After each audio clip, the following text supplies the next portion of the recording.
New Miles Monday, we'll go miles on this ride. New Miles Monday, with some miles on the side.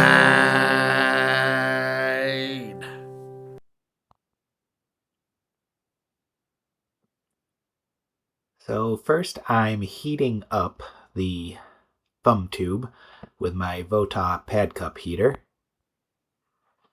So any adhesive or wax or anything in there that's holding it in place is loosened up a bit. And now I'm using my thumb tube remover to pull it out. And that's just press fit in. So the thumb tube remover kind of grabs the tube from the inside and I'm able to pull it out. Pretty much the same process. I'm just going to use a different tool to free the register tube. That's also simply press fit in there. So I'm heating it up a bit, and very sophisticated tool of a wooden dowel going in there. And I'm just kind of pressing it out, getting it started. You can see it coming out there.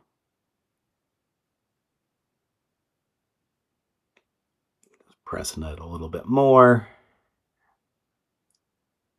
Seeing if I can grab it with my fingers here. And usually once it gets started, it comes out the rest of the way, but yeah, not really so much there. Still a little warm, so instead of burning my fingers, let me try this blue towel. And still a little stuck, so let's heat it up a little bit more.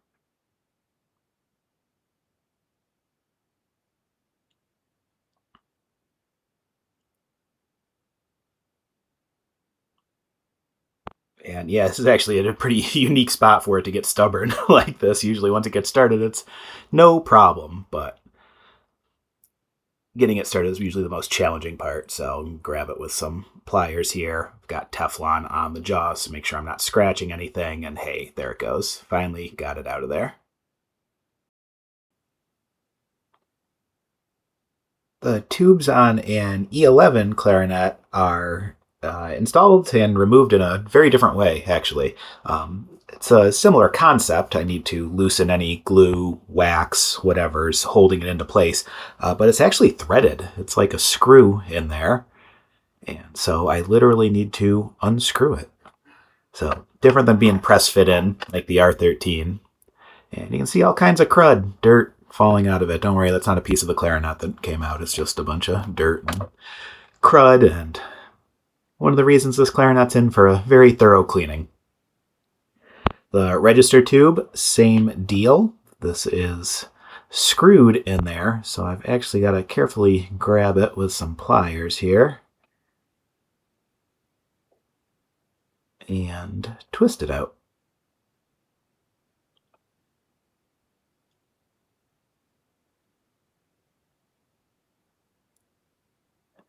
So if you're ever working on an oboe, their octave tubes are pretty much always screwed in. I think every oboe I've ever seen, they're screwed in. Way less common on clarinet register tubes, but yeah, E11 would be one of the big exceptions. I'm going to put these tubes back in, and I'm going to coat them with paraffin wax just to make sure we got a really good seal between the metal and the wood.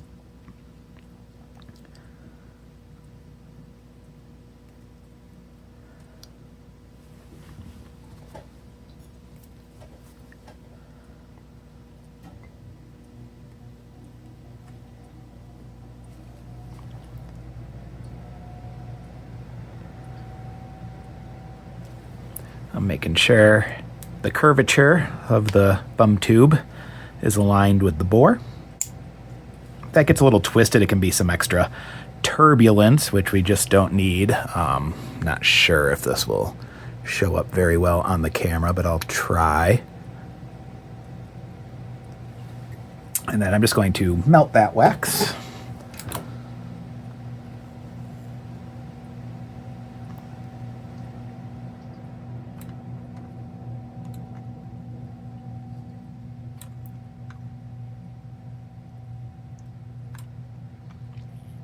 Yeah, once I've got both tubes in, I'll plug up all the holes and check it on the MagnaHelic machine to make sure there's no sneaky little leaks between the tubes and the wooden body. I'm going to do the same thing with the register tube.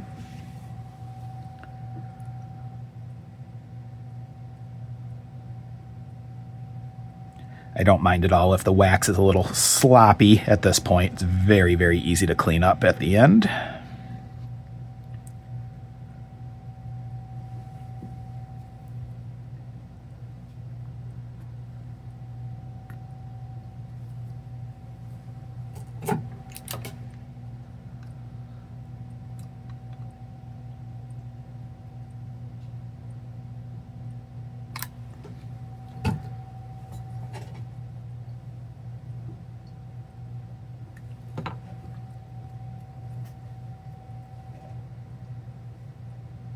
All right, I think we're ready to go. Okay, I have every tone hole, including the tubes, plugged up. Got it hooked to the leak tester. And so when I turn on the leak tester, this should drop to absolutely dead zero, no exceptions.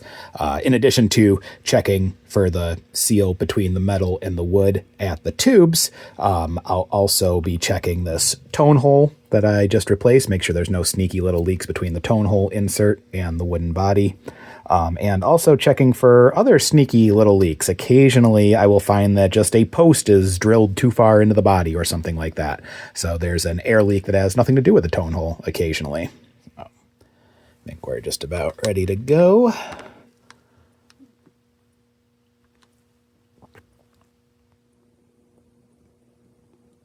Point it at the mag machine, make sure no plugs are falling out.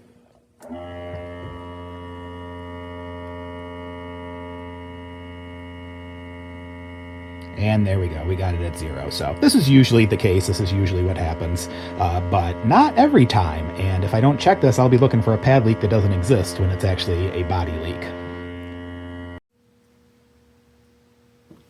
All right, tubes going back in an E11 clarinet.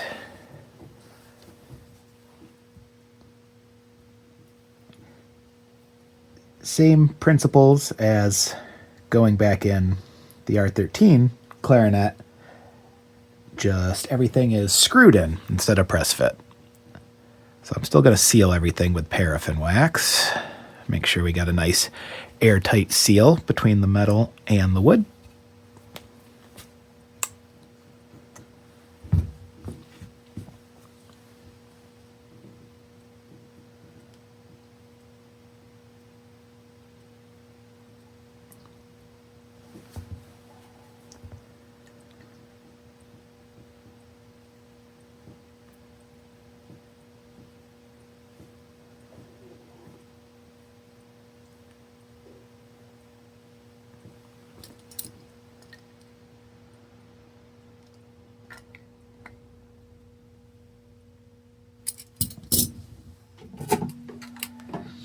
Melt that wax in.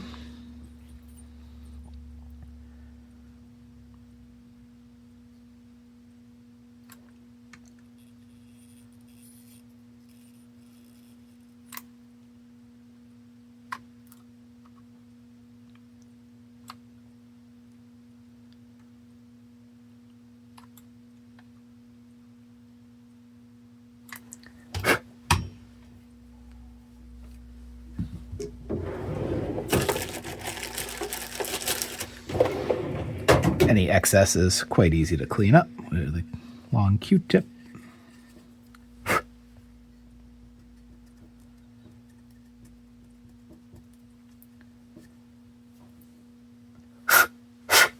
Okay, and there we go. Got both the tubes in, all sealed up. I'll check it before I go on to putting the keys back on, but we should be good to go with a nice airtight seal between our tubes and the wooden body. New miles Monday, we'll go miles on this ride.